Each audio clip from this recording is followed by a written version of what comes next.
I'm Miss Amy. In honor of Squirrel Appreciation Day on January 21st, I'd like to share the story Earl the Squirrel, written by Don Freeman and with permission from Penguin Books. Early one autumn morning, a mother gray squirrel sat talking with her young son, Earl. "It's high time you went out and learned how to find acorns on your own," she said. But Earl didn't know the first thing about finding acorns, so away he sailed to visit his friend, Jill. "Good morning, Earl," said Jill.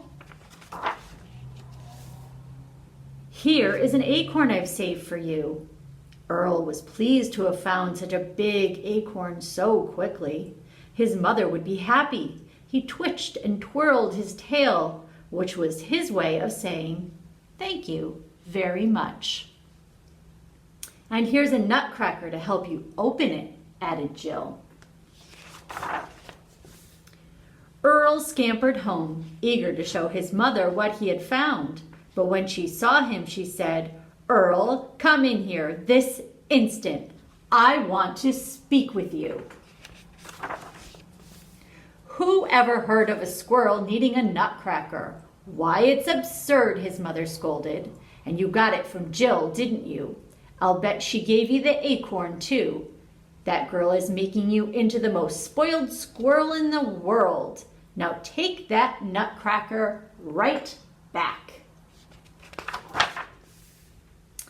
"You're back so quickly, and didn't you want the nutcracker? Well, never mind. I have an extra special present for you." And she tied a beautiful red scarf neatly around Earl's furry neck. "I really made it for my doll," she said, "but he wanted you to have it." How proud Earl was of his scarlet scarf. Back home, he sailed with his tail all unfurled. But when his mother saw the scarf, she said, "Earl, come in here this instant. I want to speak with you." "Who ever heard of any of us needing something around our necks to keep us warm?" his mother fussed. "Now that girl has done it. You are the most spoiled squirrel in the world." Earl knew his mother was right. That night after supper, he tied his scarf into the shape of a sack. While his mother slept, out he crept. Earl wanted to show her that he can find an acorn all on his own. All night long, Earl searched in the bright moonlight, under rocks, up in trees, and inside empty old moleholes, without finding one single solitary acorn anywhere. By morning, Earl was very tired. In fact, he was all worn out. His ears were getting cold. He tied the scarf around his head. "That's better," he said to himself. "Maybe that's an old squirrel hole for me to sleep in," thought Earl. Oh, he's so cute. But look at who was inside. "Oh, excuse me," said Earl. "I didn't know you lived in here."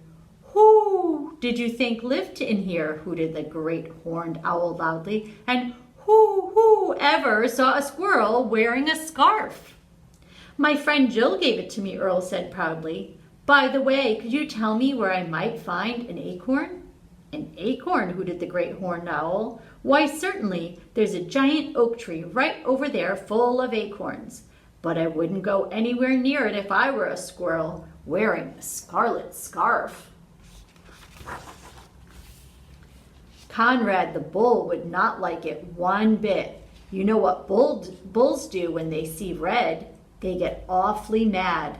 But Earl didn't hear a word the owl had said about the bull because he was already halfway over to the tree. And look who was snoozing there so peacefully. It was Conrad. You see him? Earl hopped up onto the top of the bull's burly back. He didn't see Conrad's long, sharp horns. All he saw were acorns galore. "Who's that tickling my shoulder?" the big bull smoldered. Ooh, he's angry. Earl didn't see Conrad's nose. All he saw was a great way to reach the acorns. And all Conrad saw was Earl's scarf. Just then, Conrad got awfully mad. With one flying leap, Earl escaped up into the tree, but his scarf had come untied. It slipped off his neck and it dropped. Quick as a flash, Earl reached down and snatched his scarf. "Don't you tear my beautiful present," he shouted. Conrad snorted and charged with all his might. He charged right into the tree and his horns got stuck. He pulled and yanked until he shook poor Earl right out of the tree, along with hundreds of acorns. Bunk! One fell right on top of his head. "Thank you, Mr. Bull," said Earl politely. "I didn't mean to put you to all this trouble. I needed only one acorn, but I guess I'll take two. Tomorrow I'll be back for more." After tying 2 acorns in his scarf sack, Earl threw it over his shoulder and hurried back home as fast as he could scamper. Conrad grunted and groaned until at last, with a powerful yank, he freed his horns from the tree.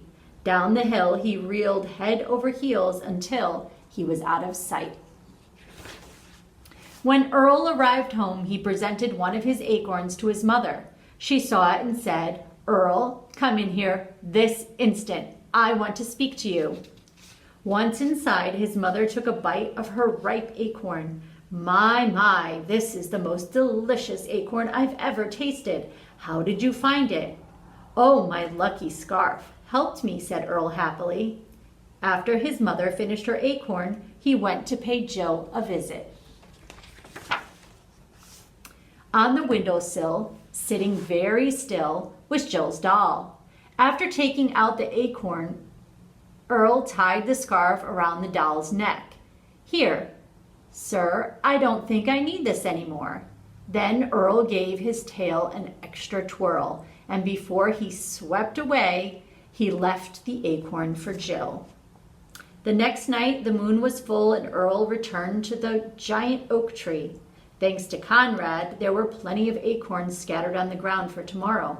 But tonight, Earl scampered up to a high branch and picked one for himself. The end. What a fun story about a squirrel and his adventures finding acorns. I hope you enjoyed it.